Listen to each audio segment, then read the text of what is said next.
Hello everyone.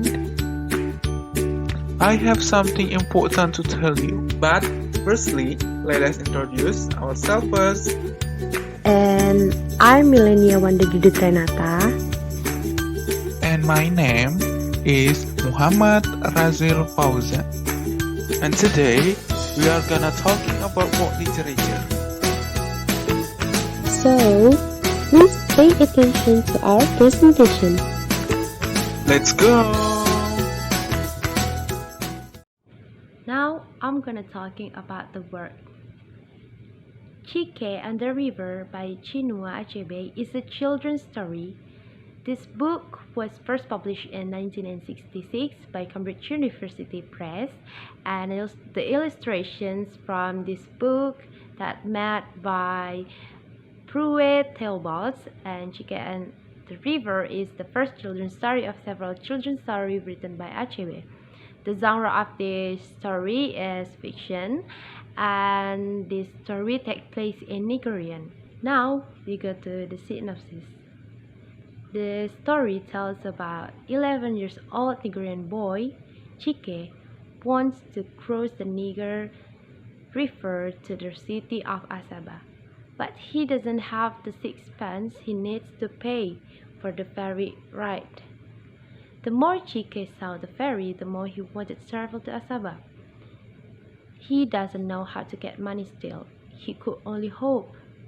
With the help of his friend SMOG, he set off on a series of adventures to help him get there.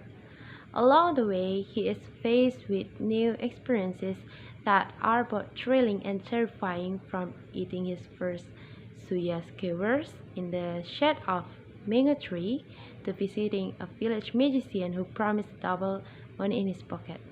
Once he finally made it across the river, Chike realized that life at Achebe was not quite what he had hoped for, and he ventured back home. And now we go to the biography of this book's author.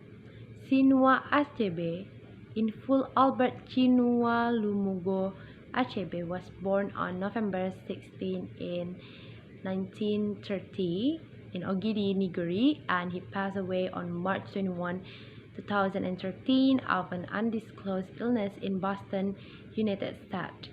Chinua Achebe is a Nigerian novelist who is well known for his stories that contain both psychological elements as well as containing Western customs and values in traditional African society.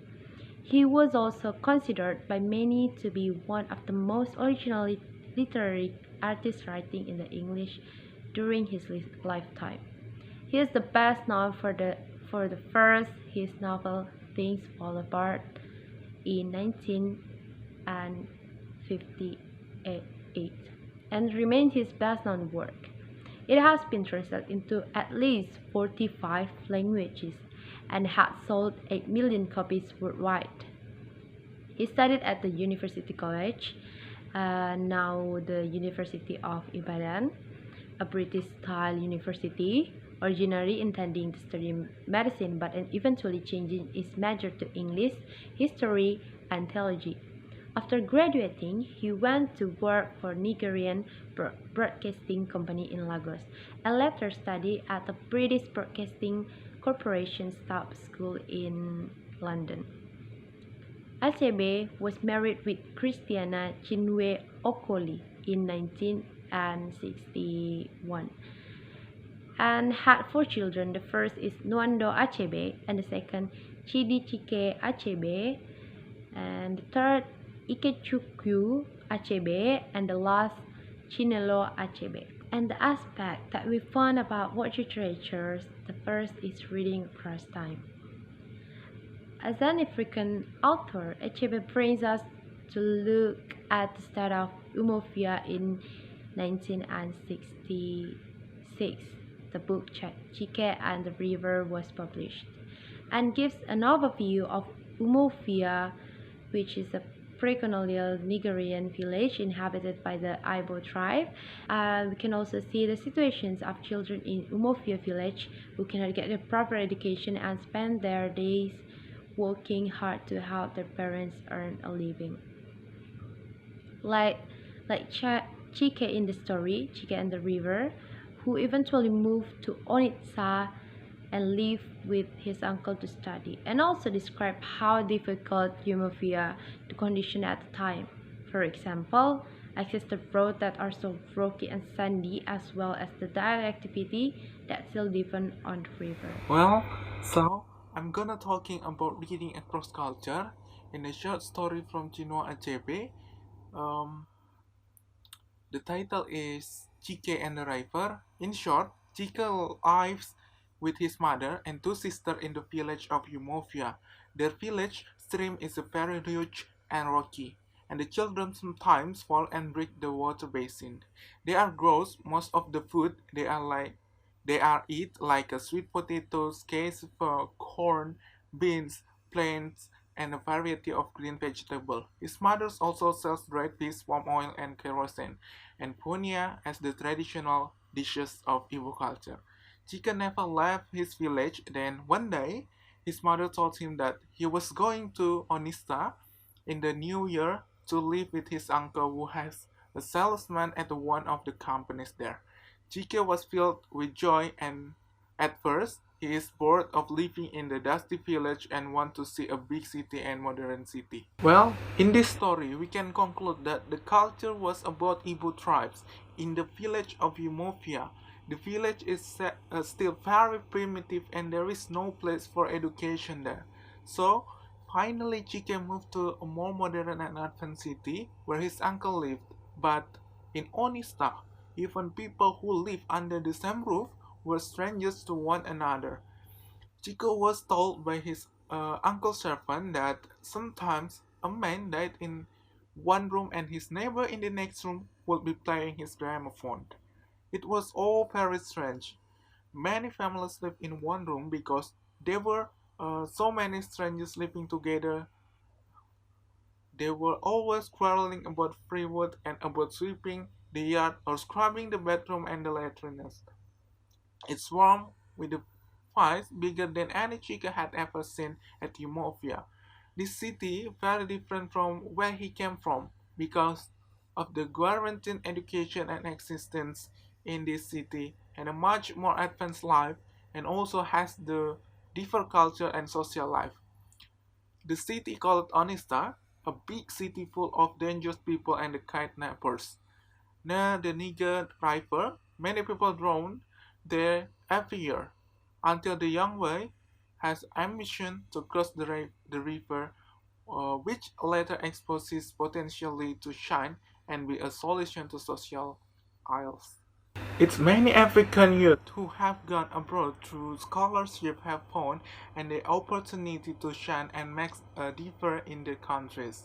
This is the case as the young boy comes at the new city that he has always desired to cross the river Nile and be there.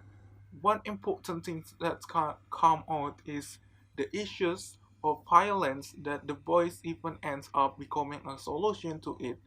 It alludes that the fact that Africa still holds particular values that are obviously sustained by its rigid traditional and cultures.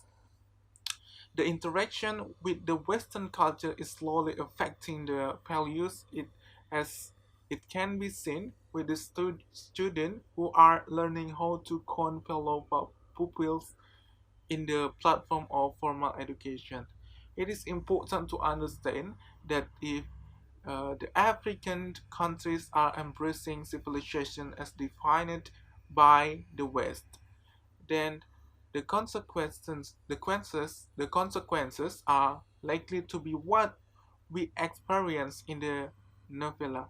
We would expect weak social fiber and hence moral disintegration in the capitalist country where individualism and the greed is the order of the day.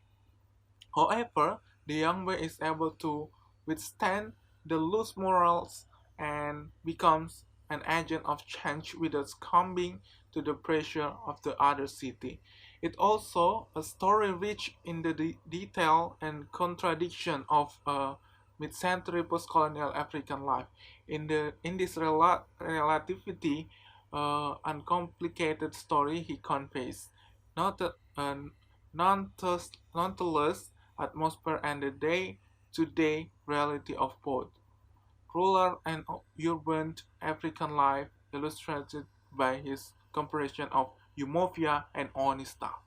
And still talking about the culture or reading across culture in the African tribes, what stand out is Achebe's, the writer's simple approach and the continuous references to Chike's tribal sayings, all of which are shown for young readers to understand. Likewise, the occasional usage of pidgin English or reference in a local dialect. Another great picture is the action taken by the different characters which are all accurate and vivid. Representative of life in Nigeria, there is much of learned culturally for modern day young readers as well as adult readers who are interested to know about terrible African culture in a highly recommended book.